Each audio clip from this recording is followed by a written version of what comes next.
Pagka nilapitan mo yung tao, ma-judge ka na at the same time, mare-reject ka na.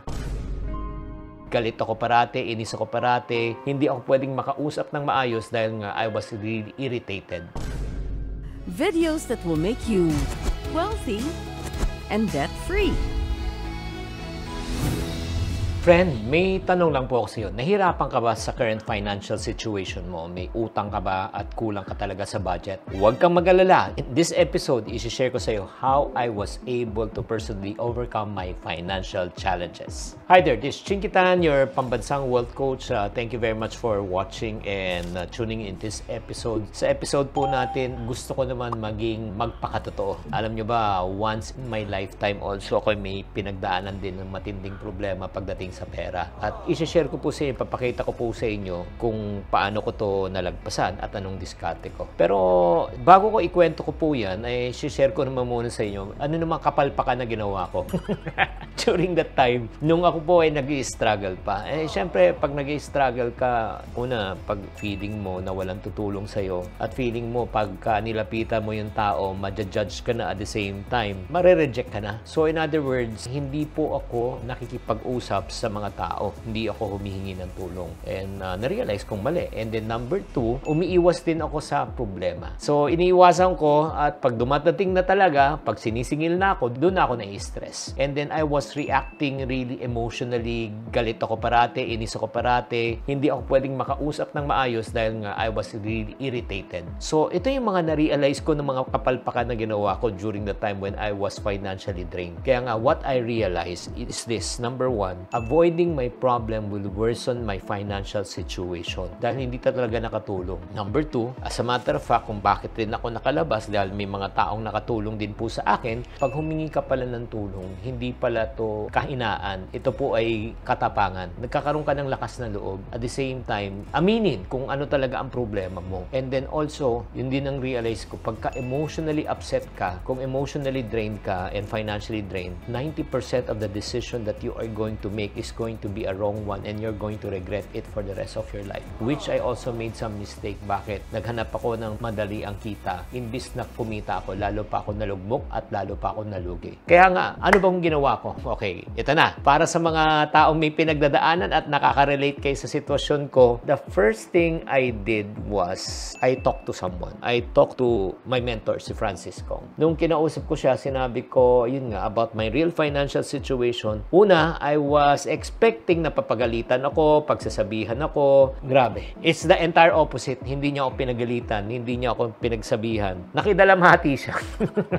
Hindi naman siya nagbigay ng pera, di ko siya inutangan. Pero kinausap niya ako at he spoke some sense to me and he encouraged me that I'm making the right decision to come to him and talk to him. That's number 1. And number 2, he asked me to write down all of my financial concerns on a piece of paper. Yan ang pangalawang pinagawa sa akin. So, sinulat ko po lahat ng mga problema ko pagdating sa pera, okay, mga utang ko pagdating sa pera. And then, the next thing that he asked me to do was this. It was to write at least 3 solutions to every problem. Kung may problema ko sa utang, o ano kailangan 3 solusyon, ang 3 diskarte. Kung may problema ako sa kita, anong dapat kong 3 diskarte. So, pinasulat niya sa akin. And one thing that I discovered was this. Ito yung na-discover ko, sana sulat nyo to, grabe to. Sabi niya, pwede kang magtipid, pwede kang mag-budget, pero ang pagbabudget at pagtitipid mo, may hangganan yan. Because hindi mo pwedeng tanggalin ang upa mo, hindi mo pwedeng tanggalin ang kuryente mo. May anak pa ako during the time, hindi mo pwedeng pangtanggal ang gatas. So, ang solution, aside from pagtitipid, is kailangan kumita ka.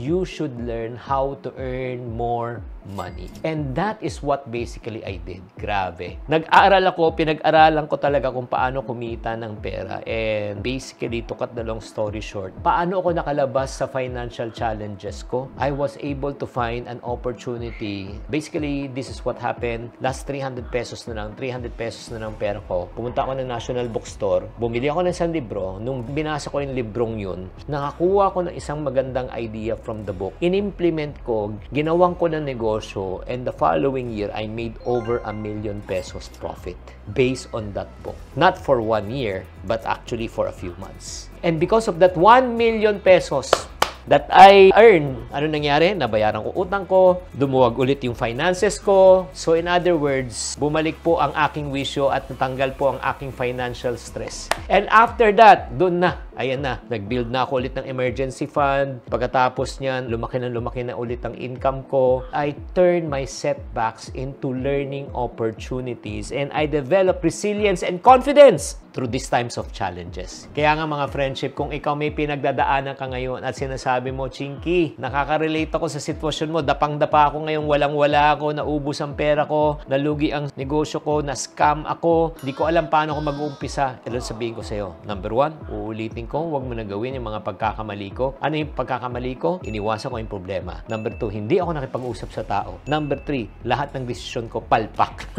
Kaya kung gusto nyo maayos yan talaga, makipag-usap ka sa isang tao. Number 2, ang kailangan mo talaga is what? Humingi ka talaga ng tulong, magpakumbaba ka at sabihin mo, you are really in great financial challenges. That's the reason why I just want to challenge you right now. If you're going through financial challenges at wala kang makausap, if you want to reach out to me personally, i-DM nyo na lang ako o i-message nyo na lang ako, i-private message nyo ako. If I can help you in any other way, hindi lang ako magpapautang but if I can give you financial advice, which Francis Kong did for me, I would really appreciate it. Kaya nga para sa mga taong nakikinig ngayon at you are interested to be part of my community, please join my Team Iponario community. Doon na tayo magkita-kita sa Team Iponario community sa Facebook page ko. Mag-join po kayo doon, mag-message kayo doon kung may mga concern kayo and I would happy to help you. If you like this episode and if this episode ministered to you, please don't forget to share this video with some of your friends who are struggling financially. Malay mo, makarelate sa akin, ma-encourage, at the same time makalabas din tulad ko. Tatandaan, tamang karunungan, tamang disiplina po ang susi sa pagyaman.